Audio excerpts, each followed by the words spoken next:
We are moving into the section of probability now, and it's the last section of the syllabus in grade 10, and it's a nice one because it has so much real life application. So probability is essentially the likelihood that something would happen. And so this video is going to just focus on the basics that we need to understand. Now, we were introduced to probability in some of the junior grades, and so some of it's going to be familiar and some of it is going to be a bit more advanced. So we're going to build on a solid foundation. When we first encountered probability, we were introduced to the probability scale. And the scale has two poles. You could either have a probability of 0 or a probability of 1. 0 is impossible. If there's a 0 probability, there is no way that something like that would happen. So for example, February is never going to have 31 days. So what is the probability of February having 31 days? 0. Whereas on the other side, the probability scale is 1, and 1 is a definite event. So does Monday follow Sunday? Definitely. The probability that that would happen is 1. Then somewhere here in the middle, we would have a 50-50 chance. So the probability there is a half, and so that we often refer to as 50-50. And then the rest is really just a sliding scale. So the closer you get to 1, the more likely your event is to occur, and the closer you get to 0, the more unlikely your event is to occur. And so we would be expected to understand this scale and to interpret various events. So in other words, if you want to know what's the probability that you will pass a test, well, if you've studied very hard, then your probability needs to be right up here near the top. You've got a high chance of that happening. Okay? What is the probability that someone would win the lottery? Well, that is virtually impossible. That's going to be way down here, a very tiny, tiny chance that that would happen. It's actually a very interesting study. If you've got time, you can actually do some calculating and see it is very unlikely that you can win the lotto. Now, in the past, we've been introduced to this probability formula. So the probability that an event would occur, and an event is essentially anything that I want to happen. So probability that so-and-so chooses a Fanta grape from the fridge or from a bag that she can't see what she's choosing, whatever the case is. That's the event, okay?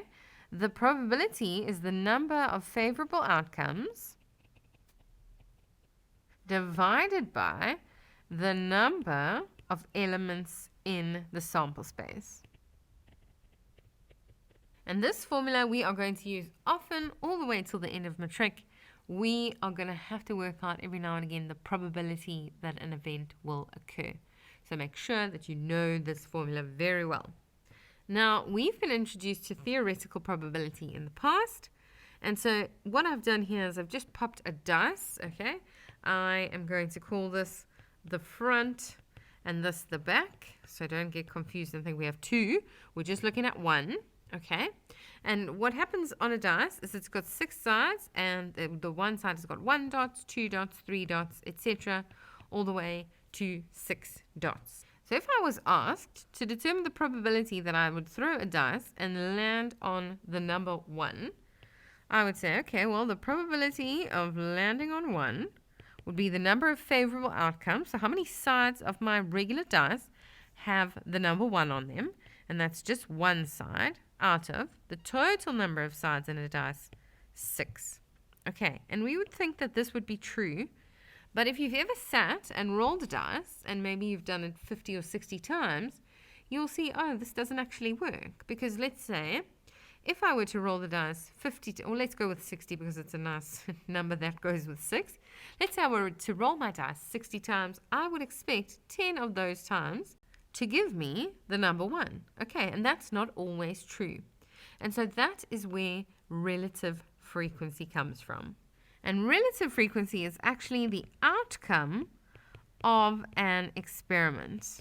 So if I rolled my dice 60 times, and of those 60 times, I landed on 1, let's say I landed there 18 times.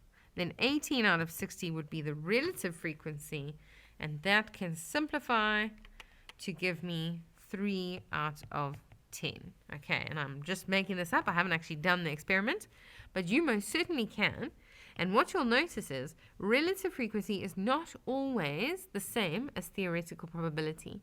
But what does happen, and this is very fascinating, is that the more times I run this trial, the closer I get to the theoretical probability. So if I rolled my dice 600 times, there's a good chance that my answer would start to simplify more and more to look like 1 over 6. Okay, before we move on to any examples, let's check that our terminology is where it needs to be. So the first thing we need to understand is a sample space. A sample space is the set of all possible outcomes in a trial or experiment. An event is all of the favorable elements in a sample space. So for example, if I have a bag full of marbles and I am interested in the blue ones, then all of the blue marbles will be considered part of my event. So if I said, what's the probability of drawing a blue marble? Then that would be my event. Okay, now with these events comes certain criteria. So we've got independent events, dependent events, and complementary events. Okay, so if we look at dependent events, then we'll see, and this one just makes logical sense, that's why I've started there, the outcome of one event affects the outcome of the other. So the one depends on what happens in the other one. Okay, whereas independent events have no effect on each other. And then complementary events is where you can actually add the two probabilities up and get to an answer of 1. So 2 events are complementary if their probabilities add up to 1. What is also interesting is that we can often get asked, and this is a bit of an application of complementary events, if I were to give you the probability of A and the probability of not A, then that would also equal to 1. Okay, and so if ever you are asked, what is the probability of not A? You can just take this A across and say 1 minus the probability of A. And you get what is actually called the complement of the event. So that's a very cool application of this important terminology. All right, so we've seen the probability of an event, but then in grade 10, we get a new rule, and it is the addition rule. And so basically, we can, with this rule, work out probabilities that are missing. So if they give us certain information, we can calculate what we need to calculate. So we are given here the fact that the probability of A or B, so either events occurring, is equal to the probability of A plus the probability of B minus the probability of A and B, the chance that both are occurring at the same time, the intersection. Okay, and it's worthwhile to note that this formula, if you were to take this and move it across, it would give you there that minus. And if you were to take this and move it across, it would give you this positive probability. So when you're learning this rule, it's not necessary to learn both, because you can really, just from having the one, you can derive the other one. Let's put all of this knowledge to the test and make sure that we know how to work out probability questions that may come our way. So the first example we're going to look at says, a bowl is filled with 5 bananas, 2 peaches, and 4 apples. If you select one fruit at random, determine the probability that you will select an apple and not select an apple. So in the first question, my event is selecting an apple. So what is the probability of A for apple? Okay, well, I can work that out. The first thing I need to do is I need to say, well, how many apples are in this bowl? 5 bananas, 2 peaches, and 4 apples. So 4 out of the total number in the sample space. So I need to work that out. I need to say, what is 5 plus 2 plus 4? And that gives me an answer of 11, right? Because I just took all the fruit that was there. 5 bananas, 2 peaches, 4 apples. So 4 out of 11 is the probability of selecting an apple. And then in the second example, what is the probability of not selecting an apple? Okay, well, which of these fruits are not apples? We've got 5 bananas and 2 peaches. So 5 plus 2 is 7. So 7 out of the total of 11 fruit in the bowl. That's the probability of not selecting an apple. Okay, and earlier I spoke to you about complementary events, and that's exactly what's happening here. The probability of A plus the probability of not A, if you check that, 7 plus 4 is 11. So that is adding up to 1. Okay, and so that then is true. So another option that I could have done here for probability not A is I could have just said, well, I've already worked this out. So let's say 1 minus the probability of A. Maybe I should write that down. 1 minus the probability of A. There we go. And I would get to the exact same answer using a different method. Okay. Something else worth noting is just the notation. So this not A can either be written like it was written here, or we can write it as the probability of A with a little dash in the air. And this is actually A, if you say it out loud, complement. Which makes sense because complementary events add up to 1. And so A and not A, those are complementary events. Now we are given a whole loads of different probabilities. Probability of X is 0,67. The probability of Y, 0,39.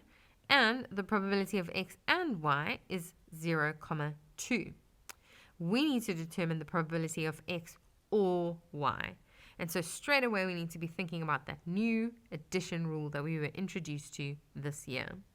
Let's see what we've got and what we still need.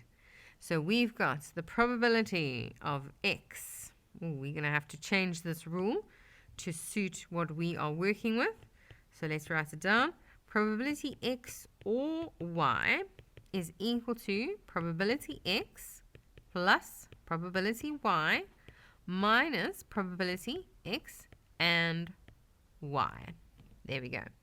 Okay, what have we got? We've got probability X, cool, probability Y, great, and this example is too good to be true. Probability X and Y, there we go. So the formula is even in the right order. We can just substitute in. So the probability X or Y is equal to 0,67 plus 0,39 minus 0,2, and we can just calculate that on our calculators. So that gives us an answer of 0,86, the probability of X or Y. Now let's test some of our theory. What is the probability of not Y? So probability not Y. Now we saw earlier we can try and look for everything that's not Y and we can add it up. But the easier way to do it is to use that complement. So 1 minus the probability of Y will give me the not Y. Okay, so 1 minus, what is the probability of Y? We'll have a look there, circled in the top, 0,39. And so 1 minus 0,39 gives me 0,61 is the probability there of not Y. And then finally, what is the probability of not X or Y? Now, don't be too complicated about it. We don't need to try and multiply this in or any kind of algebra. We can apply very much the same principle, the complement principle. So the probability of not X or Y, we can then say is equal to 1 minus the probability of X or Y. And the good news is we actually worked that out in our first question.